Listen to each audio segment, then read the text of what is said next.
Scrap Mechanic is a creative sandbox game created and published by the Swedish game company Axolot, whom published the more well-known game called Raft.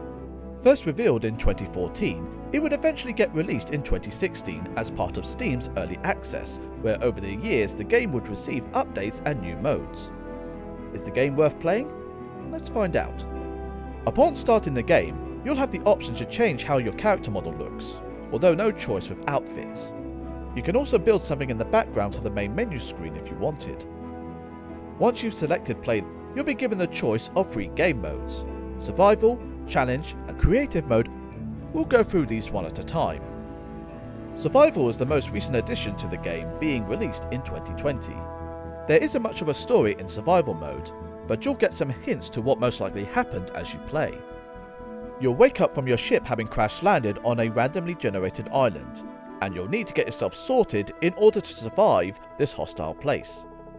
The game does hold your hand to begin with as you sort yourself out, as way markers pop up to help hint you towards things that you need to know, like farming or building creations, though expect a lot of grinding involved in it.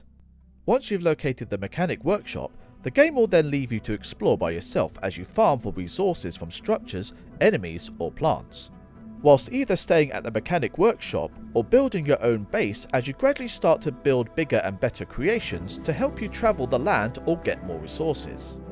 You will encounter quite a few wrecked structures that will contain some goodies, as well as some biomes that would have large resources that can help you in the future. However, you'll find these large structures known as warehouses, which are tough to go through due to the highly accurate tape bots with devastating hits. It's either recommended to get a few friends to help you out, or build yourself a small tank that can protect you. If you find the loot room before getting to the roof, you'll be rewarded with some high tier loot. Survival mode is currently the only way to get yourself some cosmetics from these garment boxes. Just make sure you got enough to build a dress bot and having enough cotton to make these random garments. One main part to survival is of course farming.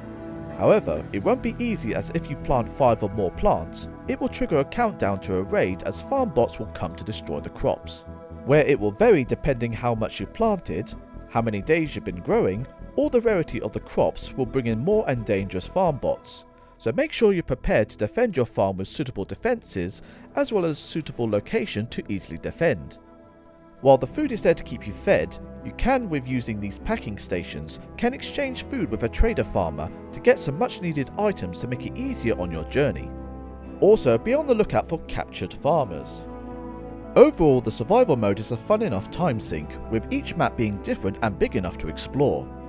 However, it can feel a little sparse in areas due to a lack of enemies or decent areas.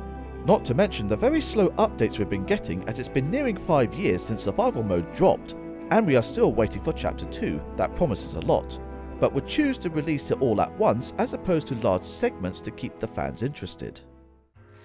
Think now is a good enough time for our sponsor. Sun Shakes. Made from the milk of woks, where we feed them plenty of sweet corn to give them that Cornish taste.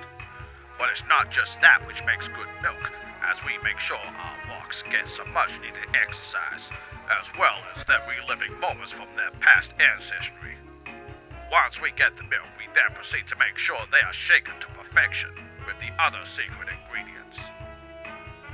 To order your first batch, use the code WOK5 for $5 pounds off your starter pack.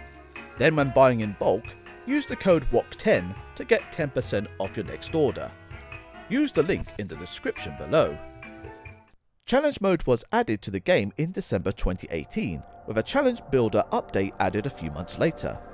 Challenge mode is pretty simple in concept, where you mostly have to get to the finish line, most often needing to build a vehicle that's suited for the job, with it being as simple as going in a straight line or more complicated stuff like climbing up walls or pushing balls into holes.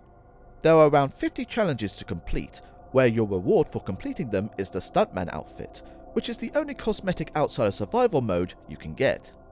Overall, challenge mode can be a fun brain teaser in how to complete them. While there are only 50 challenges, you can create your own or download other people's challenge maps to keep you entertained.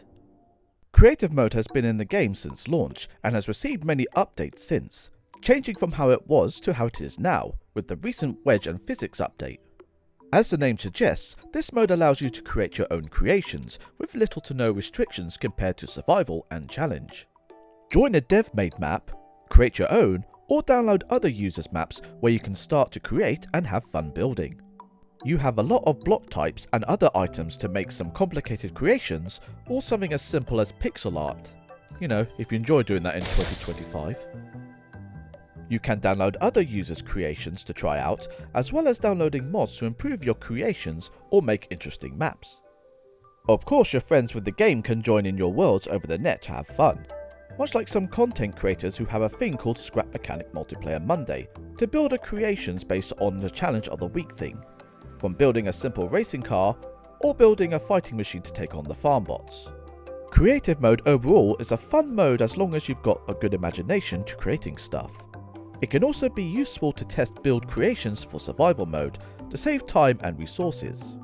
Also, with added mods, you can make impressive builds, although you gotta make sure your friends who join in have the mods downloaded as well.